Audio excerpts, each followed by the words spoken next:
off this list in our number 10 spot, we have the kingdom. This passage is one that comes from Matthew 7:21-23, and it reads, "Not everyone who says to me, 'Lord, Lord,' will enter the kingdom of heaven, but the one who does the will of thy Father who is in heaven. On that day many will say to me, 'Lord, Lord, did we not prophesy in your name, and cast out demons in your name, and do many mighty works in your name?' And then I will declare to them, 'I never knew you. Depart from me, you workers of lawlessness.'"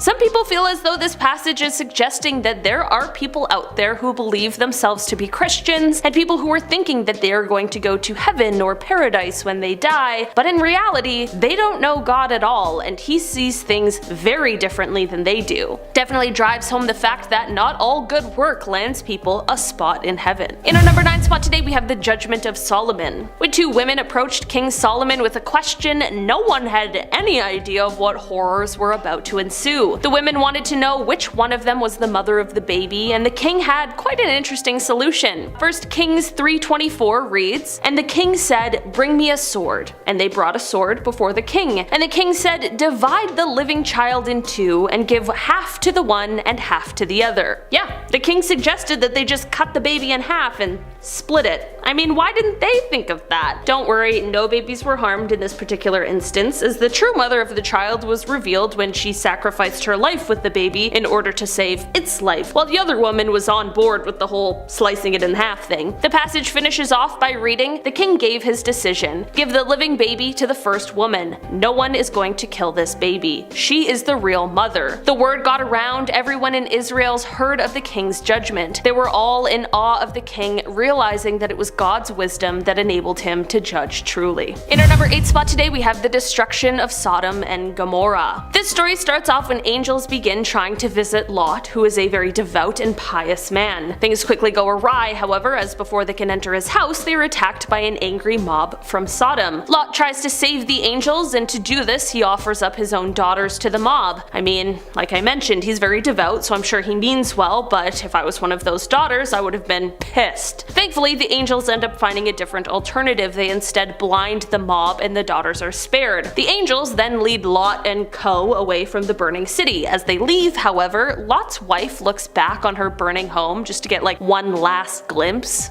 Can we really blame her? Well, apparently someone can, because when she looks back, she is immediately turned into a pillar of salt due to her apparent lack of faith. If you can believe this, that isn't even the craziest part of the story. But the next part is not written for YouTube guidelines, so there's not much of it that I can repeat. Let's just say that Lot and his daughters find a cave to hide out in, and they decide to continue on the lineage. I'm not really sure what the lesson in this one is, to be honest. Don't look back as you're fleeing your home, offer up your own daughter for sacrifice. I don't know, man. In our number 7 spot today, we have Gabriel. So in many of the texts, angels are like the messengers of God, but they also have their own powers and abilities that they can use as they see fit. In one particular story, Archangel Gabriel is sent to announce the birth of John the Baptist to Zechariah, but when Gabriel does this, he gets a less than enthusiastic response from Zechariah.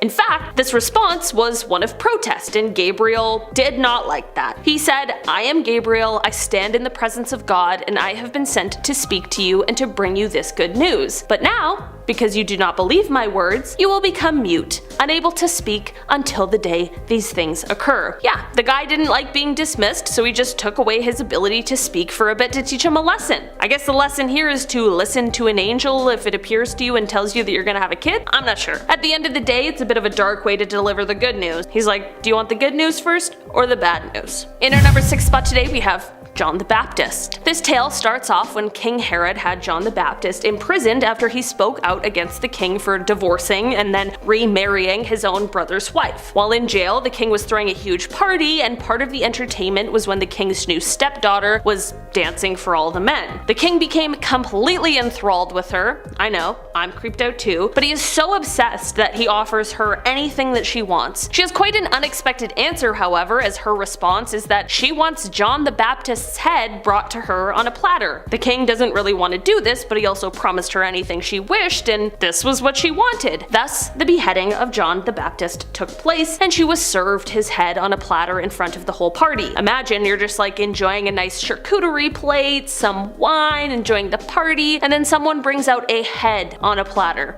yeah, terrible party, appetite fully ruined. John the Baptist, although he met a cruel fate, would later go on to be sainted. In our number 5 spot today we have King Herod's fate. Back with another King Herod story, this time he is meeting his own fate, and man, it is truly not ideal. Basically, he shows up, he's doing some public speaking, and in doing so he is challenged. Despite this challenge, he still refuses to acknowledge God as the one true God. If we know anything about that in the Bible, it usually does not end well for those who don't acknowledge this. This leads to Herod immediately being struck down by God. I mean, he wasn't just gonna stand for that, especially in front of a bunch of his followers, but that isn't just the average striking down. He didn't just die right there on the spot. Oh no, his fate had to be much worse than instant death. Instead, he likely wished that were the case, as he met his fate by slowly being eaten alive by worms from the inside out.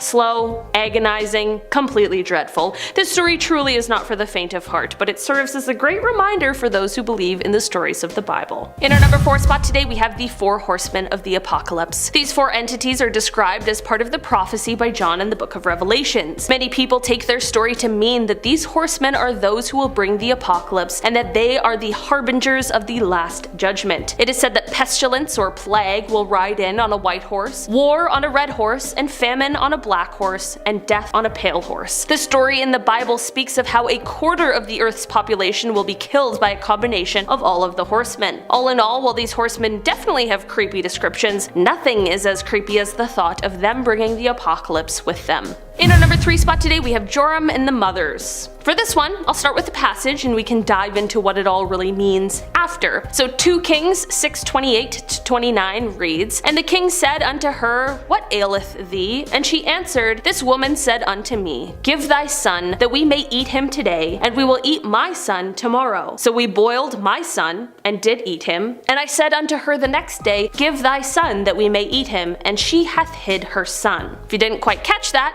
this passage tells the story of 2 starving women who agree to their own children in order to survive. Once they eat the first woman's child, the second woman doesn't hold up her end of the deal and instead hides her son to protect him. The story is clearly very gruesome and horrible, but many people believe its desperation and deceit shows not only the king but also the reader the severity of what people are going through when they are enduring an enemy siege. In our number 2 spot today we have Raphael. Raphael is one of the true archangels and he is the 4th oldest of the 5. He is a powerful healer, a guardian angel, and a great fighter, but there is just one unsettling story in particular that I really want to talk about, and that story comes from the book of Enoch. In this story, Raphael is in a battle with the demon Azazel. Raphael is able to defeat the demon, but decides to subject him to a fate worse than death. The story writes, "Bind Azazel hand and foot, and cast him into the darkness, and make an opening in the desert, which is in Duadel, and cast him therein, and place upon him rough and jagged rocks, and cover him with darkness, and let him abide there forever, and cover his face that he may not see light. And on the day of the great judgment he shall be cast into the fire." If that wasn't clear enough, Raphael tied this demon up, buried him alive in a hole full of rocks in the middle of the desert, where he now just gets to wait until he can be thrown into a fire and burned alive. I gotta say, that is very dark, but it has become abundantly clear, do not mess with an angel,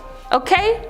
In our number 1 spot today we have the nephews. Moses had 2 nephews named Nadab and Abihu, and their father Aaron was quite important to the priest community, and he was the only one who was meant to make sacrifices to God. These 2, however, decided that they too should be good enough to burn an offering, but things did not go to plan for them. You know, no one can start feeling too good about themselves without some kind of consequence. We don't want anyone getting too big of an ego around here. When this happened, God decided to send a huge fire from heaven that completely engulfed both of the men and just fried them to ash on the spot. Right where they stood, they ended up completely charred, and everyone learned a very valuable lesson that day, it seems. Starting off this list in our number 10 spot, we have In the Air Tonight. This Phil Collins classic has one of the most famous drum solos of all time. It never fails to get absolutely anyone lit. Even Gen Z likes this song. For a long time, people thought that this song was about something quite dark. They thought it was about Phil Collins or whoever the song is from the point of view of. They see someone who is drowning in a pool, but what they also see is another person just walking by and not helping them at all. This is already dark, but it turns out that this song has even more to it that just adds to the depth of it. Apparently, this song is actually about Phil getting a divorce from his wife and how there was just so much anger and emotion. Honestly, when you combine the two, things get pretty grim. In our number 9 spot today, we have Born in the USA. A classic, seemingly patriotic tune definitely isn't what it may seem on the surface.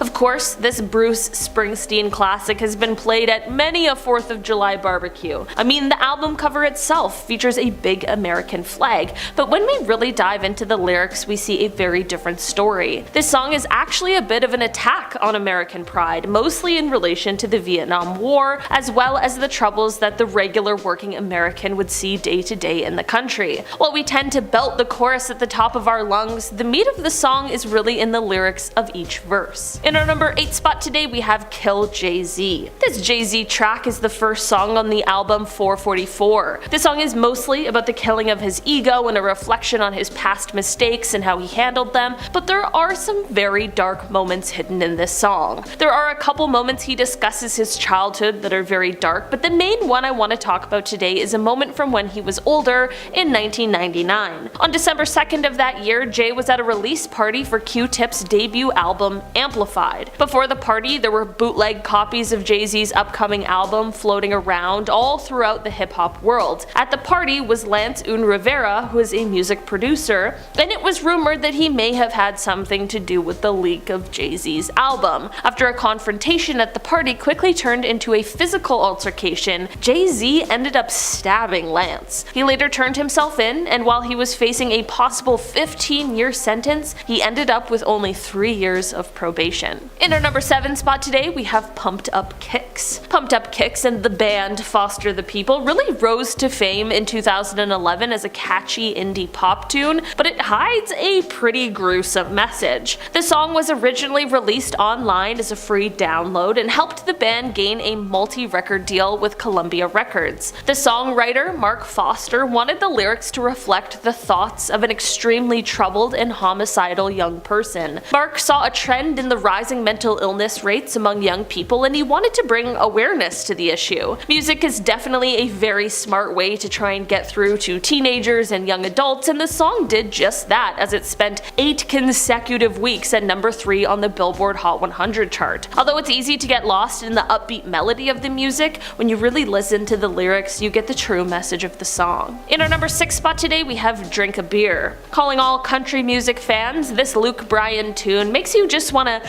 grab those closest to you, watch the sunset, and drink a nice cold beer or soda. I really do think that this is what the song is trying to get across, but not without a really terrible and tragic backstory. If you know about Luke Bryan, you probably know that he lost his brother Chris from a car accident in 1996, then he lost his sister Kelly in 2007. While this tragedy would be almost too much for anyone to bear, Luke seems to have this amazing ability to channel this tragic loss into his music and how he lives his life. Drink a Beer is about losing people you love and remembering the things you used to do with them, like getting together and drinking a beer. It's about wishing you had those moments back, even just for one more day. If this didn't already make you think that Luke is one of the coolest and strongest people out there, his brother-in-law, who was married to his sister before she passed, ended up dying from a heart attack in 2014, 1 year after Drink a Beer was released. Luke and his wife have since taken in their 3 kids, adding to their family.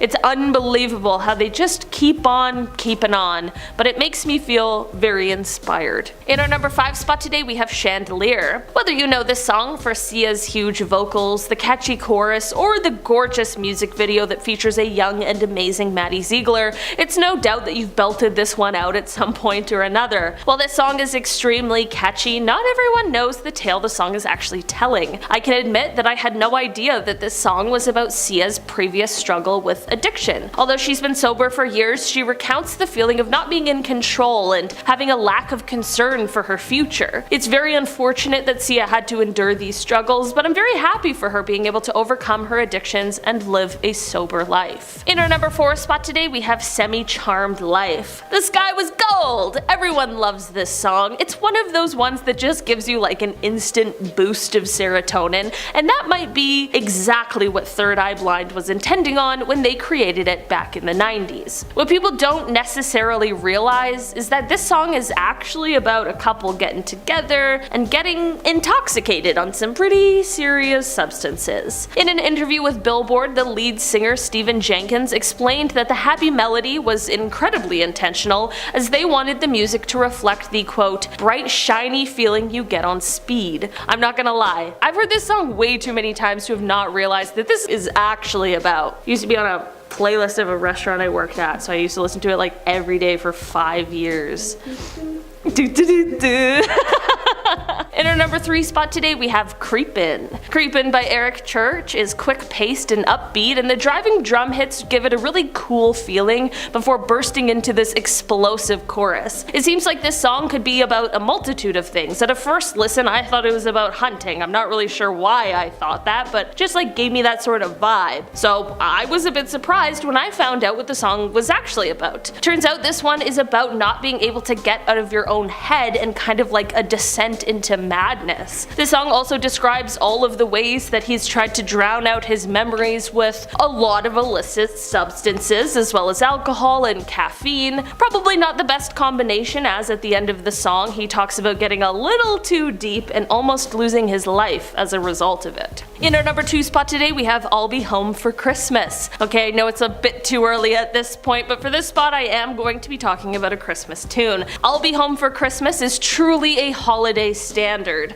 This song was written in 1943 by Kim Gannon and Walter Kent. When Bing Crosby recorded it, it landed in the top 10 and has been a popular Christmas tune ever since. This song is actually fairly literal in its sad message, but I never really took a moment to stop and consider the lyrics. The song is written from the perspective of a soldier who is overseas. He's writing home to tell his family that he'll be home for Christmas, which should be happy, but the alternate title of the song is If Only in My Dreams, which really does mean that it is unlikely that the soldier will actually be returning home for Christmas. The song was written during World War II and was meant to comfort the friends and family of the soldiers who were fighting overseas. Having a loved one missing for Christmas is never easy, but I can't imagine what it would be like to be missing a family member because they were fighting in a war. I think that the slow, melancholy feel of the song really drives home its true meaning. In our number 1 spot today, we have Only. It's no secret that people have often linked the Illuminati and rap music together. I don't entirely understand it, but there are people out there who do nothing but speculate. For this one, we are moving out of the lyrics and more so into the music video and that kind of symbolism. There are a ton of people who believe that the music video to Only by Nicki Minaj is about the Illuminati using mind control devices on people. People really believe that they have perfected this technology that is allowing them to take over people's minds, and that they are going to be using it to crack into people's subconscious and suck out their souls. This idea is said to come from the people trapped in nets in the music video, the 2 pillars standing on either side of Chris Brown that are supposed to represent light and darkness, and the butterfly in the music video that is a symbol of change when someone morphs from one normal being into their mind-controlled self. I'll be honest, I don't get it, but it's just what the people are saying, and I'm relaying that information back to you. Starting us off at number 10, Baby Secret. Mattel, creator of Hot Wheels, Fisher-Price, and of course, the one and only Barbie, has been spearheading the world of toys for nearly 80 years. But it wasn't until a few years into their success when parents began to worry that one of their toys had stepped over the line. In 1965, Mattel proudly introduced a talking doll named Baby Secret, which to me already sounds like a bad idea. I mean, isn't the whole point that we're trying to teach young minds not to keep secrets, you know, for their safety and such? Well, apparently Mattel didn't quite think that part through. This doll liked to, as the name suggests, keep secrets with whoever she was playing with, and would whisper supremely creepy things like, "I like to sleep with you," and "hold me closer," into the ears of her impressionable owners. Now, the argument here was that the baby was not only encouraging secret keeping, but was also just saying super creepy stuff, neither of which are great aspects in a toy. Coming in at number 9, Mommy to Be. On the subject of Mattel, there have been so many different Barbies over the years, it's hard to keep count. And while some are kick-ass dolls like President Barbie, Dr. Barbie, Computer Engineer Barbie, there have also been a few duds. One of these duds was actually not Barbie herself, but was called Midge and was advertised as being Barbie's best friend. However, the controversial part of it was that Midge was pregnant, and you could creepily detach her plastic bump to reveal a tiny plastic baby inside of her. I mean, just purely based off of imagery, I can understand why parents weren't ultra thrilled about this one. I have to admit, it's a wee bit creepy. The real issue that parents saw was not that she was pregnant per se, but that it seemed like she was promoting teen pregnancy, as originally she did not have a wedding ring on, so it was assumed she was not yet an adult. In fact, the controversy surrounding Midge became so bad that Mattel had to pull her off the shelves and completely revamp her entire backstory. As of 2013, Midge is simply Barbie's best friend. No husband, no kids, nothing. Coming in at number 8, Kid Connection. There are lots of different toys on the market that are advertised to help your little ones sleep soundly in their crib. But there is only one, or at least one that we know of, that was hiding a dark secret. For Christmas one year, the Skeleton family received a little plastic boat as a gift that would attach to the crib and play soothing ocean noises and music. The toy was made by a Walmart brand called Kid Connection, and it seemed like a lovely gift at first. However, while it was playing one day, the mother noticed a hypnotic voice coming from the toy that she claims sounded like it was saying, "I hate you." Now, that is certainly not the thing you expect to hear from a toy like that. The mom decided to take it back to Walmart thinking hers was defective and had some kind of glitch or something, but she soon found out she had not been the only one to complain. Turns out, they all said the very same thing. Walmart naturally pulled all the toys from the store, but never fully addressed the issue publicly. The main conspiracy is that since these toys were made outside the States, it was an attempt to manipulate young American minds into self-hatred to slowly defeat them one by one. Coming in at number 7, Elmo. In 2008, a young boy received an Elmo Knows Your Name doll as a gift from his mom. Now, I already feel like Elmo normally has a weird vibe, let alone one that is supposed to know my name. And in this case, not only did Elmo know the son's name, James, but apparently it verbally threatened him and repeatedly sang the phrase, "Kill James," over and over and over. Now, the thing about this doll is that it's supposed to have to be programmed to say and repeat phrases. But of course, no one in his family programmed that into the doll. It seemed to be doing it all on its own, and continued even after the mother changed the batteries. The mother didn't notice until she heard the boy saying the phrase himself, seemingly parroting his doll, and of course, she took it away immediately. Distraught, she called the manufacturer, and after the incident was investigated by Fisher-Price, the family received a voucher for a replacement. But still, it makes you wonder, who programmed it to say that? And why? Next up at number 6, Little Miss No Name. Created in 1965, Little Miss No Name, which was her actual name, was created by Hasbro as a sort of anti-Barbie, if you will. While Barbie was a millionaire with fabulous clothes and shoes, a picture-perfect dream house, a pink convertible, and so on, Little Miss No Name was a slightly larger, bug-eyed doll with nothing at all. And I mean that quite literally. She had no shoes, no accessories, and came dressed in nothing more than a burlap sack with a singular tear streaming down her face. Now, aside from the rather obvious creepy sadness that inherently surrounds this doll, the worst part was the message she came with on the box. Apparently they said, "I need someone to love me. I'm so tired and cold.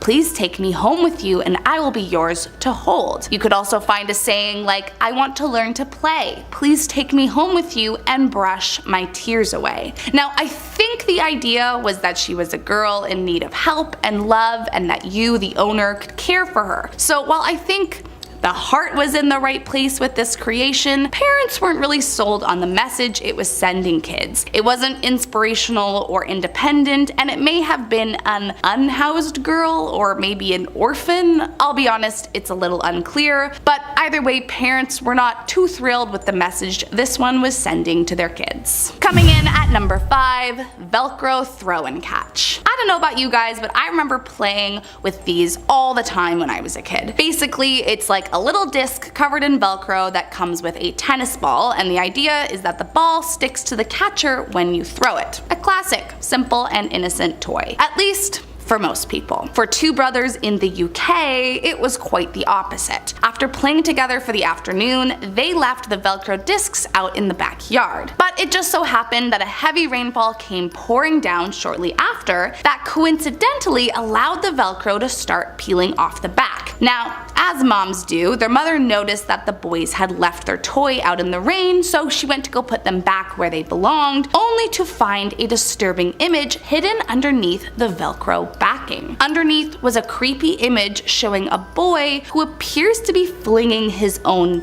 feces, and the image was also labeled above saying S-head, which just seems so unnecessary. I mean, it's the fact that a company made this and got away with it. Like, what was the reason for hiding this imagery on a toy? Next up at number 4, monsters. As you can probably tell just by looking at them, due to their giant eyes and fluffy bodies, these next toys, called monsters, came from the same company as Beanie Babies. Ty. Now, at first you might be wondering what got these little guys banned. I mean, they seem innocent enough, their bug-eyedness is very adorable, and when you squeeze their little tummies, each plushie is meant to have its own unique saying. However, some of the toys may have had more innocent sayings than others. According to a few separate accounts, one of the things that they would say was, "I hide away with lots of jewelry that I stole," which parents complained encouraged their little ones to steal and lie about it, all of which is definitely not something to be promoting to a young person. However, as bad as that is, it was nothing compared to the worst saying. One of the toys apparently said, "Turn off the TV and punch the baby," or push the baby. To be fair, there was a bit of a debate about the specifics, but all in all, it seemed to be a violent message that was being portrayed, and so it caused quite an uproar. Coming in at number 3,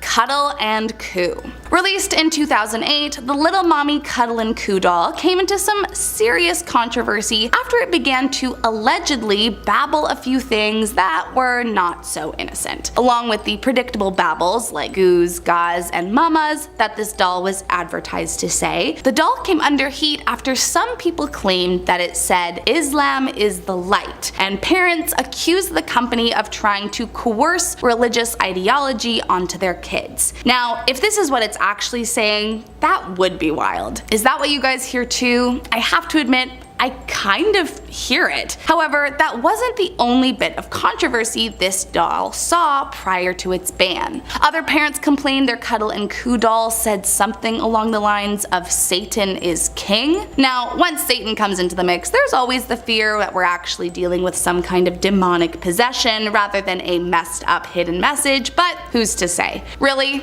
either option would be just as terrible. Coming in at our number 2 spot, the evil stick. As far as straight up evil and deranged toys go, this is pretty much as bad as it gets. How this managed to get into stores is beyond me, but I'm just grateful that it got the hell out. Around 2014, this toy, accurately called the evil stick, was being sold at dollar stores all across America. Now, you would think that something labeled as evil might get a second check, but it's been theorized that people just thought it was some kind of translation error as the toy seemed to be made outside of the States. So, this toy was basically a pink wand resembling a handheld mirror with a flower-shaped design at the top of the handle, and it advertised that it would play beautiful music when you pressed the button on the handle. But boy, was that extremely false. In reality, when the button was pressed, an evil cackling laugh played as a sinister image flashed across the foil mirror bit. And when you peeled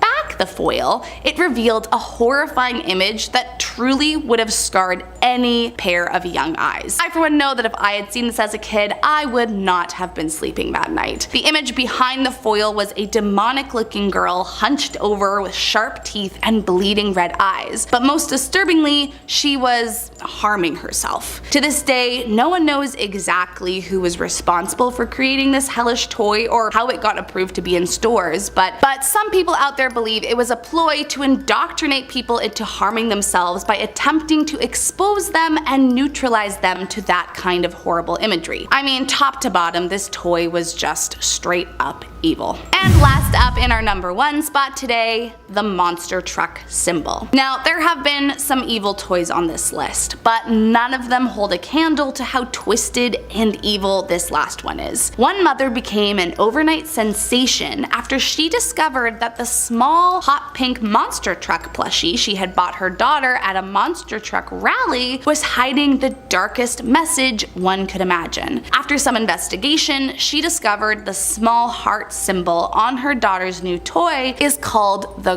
Girl Lover logo, and it is apparently a secret symbol used by sickos who prey on girls. According to the FBI, it's mainly used amongst groups of people who are looking to distribute, trade, or acquire a certain kind of photography, which is absolutely horrifying. I mean, imagine thinking you're buying your kid a toy from a monster truck rally only to find out you've given her some kind of calling card for perverted adults. Now, thankfully, the toys were immediately pulled once it became clear what the symbol meant, and the company insists they had no clue the symbol meant that. But the real question was, how did that toy end up being sold there in the first place?